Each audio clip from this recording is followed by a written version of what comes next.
That's not the faith the Bible's talking about. That's not the faith that Abraham had to display. The faith that Abraham had to display, that he's the father of, is that he knew he was called of God, and he was given very precious promises that are still in effect today. And then he had to begin a process of walking out that word when he didn't have the proof of it in his hand.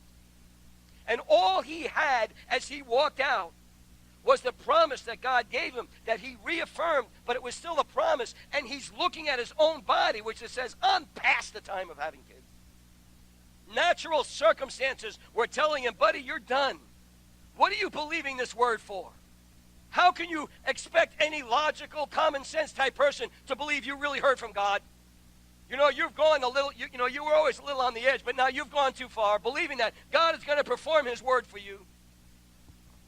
And the faith that Abraham exhibited was an enduring faith, was a persevering faith, was a prevailing faith, as Finney would say, was an overcoming faith that he had gotten a word from God, and he stood on that word from God, and he walked on that word from God, and even though it was 25 years later, because he had the child when he was 100,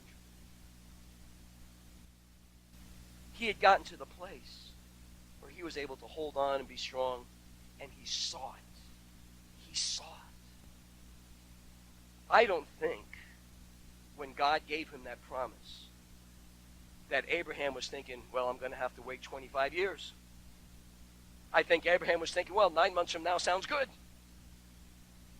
And in that place, and you know, so it is with us.